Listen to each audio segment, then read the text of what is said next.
Praise Lord. मेरे प्यारे भाइयों एवं बहनों, आप सभी लोगों का बाइबल अध्ययन में स्वागत है। आइए हम चलते हैं। आज का विषय है 10वां अंश किसका। मेरे प्यारे भाइयों एवं बहनों, बाइबल के गहरे अध्ययन में जाने से पहले यह जानना जरूरी है कि ये 10वां अंश है क्या। 10वां अंश चुना हुआ एक भाग है जिसमें वस्तु या जीव भी हो सकता है। उदाहरण के लिए 100 रुपये में 10 रुपये 10वां अंश है। आइए आपको सबसे पहले बाइबल के पुराने नियम से शुरुआत करते हैं। 10वां अंश परमेश्वर की ओर से ठहराया हुआ व्यवस्था या नियम था, जिसको व्यवस्थित तरीक़े से इस्राएली व्यवस्था को पूरा करते थे।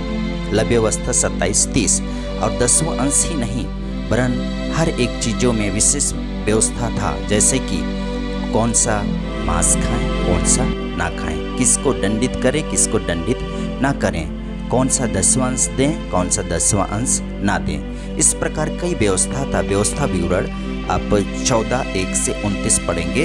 उसमें से एक व्यवस्था को देखने जा रहे हैं, वो है 10वां अंश।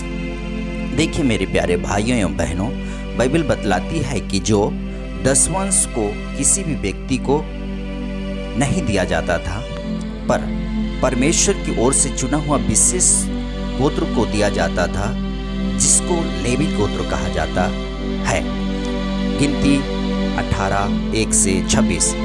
इस गोत्र के लोगों को कमाने के लिए कोई भूमि नहीं दिया गया था, इसलिए उनको परमेश्वर अपनी तंबू में काम दिया और वे याजक बन गए, जो परमेश्वर अपने नज़दीक चुन लिया कि वही रहकर काम करें। और उस तंबू पर जो ये इजरायली लाते थे, जैसे कि 10वां अंश, तरह तरह के भेंट, ये सब याजक का होता था, जिसको लेवी गोत्र कहते हैं।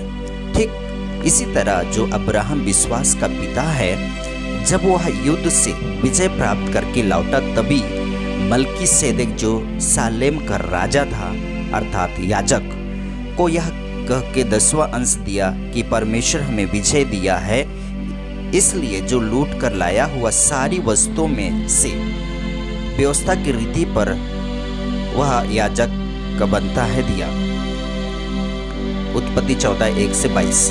आइए चलते हैं बाइबल और क्या बतलाती है 10वां अंश के बारे में। मलाकी 3:8 से 12।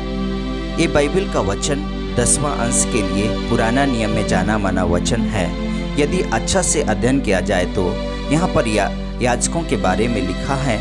इजरायलियों से लेकर याजक लोग परमेश्वर को 10वां अंश नहीं देते थे और गरीब, विधवा, अनाथ का सुधि नहीं लिया जाता था। इसलिए परमेश्वर की ओर से मलाकी जो भविष्यवक्ता भी था, याजकों को कहता है, क्या मनुष्य परमेश्वर को धोखा दे सकता है? देखो, तुम मुझे देते हो और तो भी पूछते हो कि बातों में लूटा है। 10वां अंश और उठाने के भेंटों में तुम पर भारी श्राप पड़ा है, क्योंकि तुम मुझे लूटते हो, वरन सारी जाति ऐसा करती है। मलाकी 2 से 3 अध्याय पूरा पढ़ेंगे तो अच्छे से समझ पाएंगे।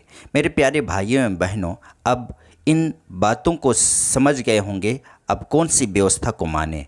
10वां अंश की व्यवस्था को माने, खाने पीने की व्यवस्था को माने, पाप के लिए लहू की व्यवस्था को माने, आँख के बदले आँख की व्यवस्था को माने, विश्राम दिन की व्यवस्था को माने, किसको माने? लोग थक चुके थे, जिसके कारण व्यवस्था की रीति पर यीशु मसीह श्रापित बना कि हम श्रापित नहीं पर धर्मी विश्वास से बन जाएं, ना कि कर्मों से। गलाती 3:10 से 13। मेरे प्रिय मित्रों, पुराने नियम में कर्म के द्वारा ही धर्मी होते थे, जैसे कि पापों के लिए लहू, लेवी के लिए भेंट एवं 10वां अंश। वैसे बहुत सारे व्यवस्था है। नया नियम में कहीं पर भी 10वां अंश के लिए नियम नहीं है, जो देने से आशीष या श्राप पाएँ। और यदि कोई भी व्यवस्था को आज भी मानता है, तो वह व्यवस्था के पापों के अधीन में अब भी, और अब व्यवस्था के पापों को मिटाने के लिए कोई बलिदान नहीं रहा जो लहू बहाया जाए। इब्रानी 10:26। सो मेरे प्यारे भाइयों एवं बहनों, इस छोटी बाइबल अध्ययन में आशा करता हूँ कि अच्छे से समझ गए होंगे। अगले बाइबल अध्ययन में फिर से मिलते हैं। तब तक के लिए आमीन एंड आमीन। सबको जय मसीह की।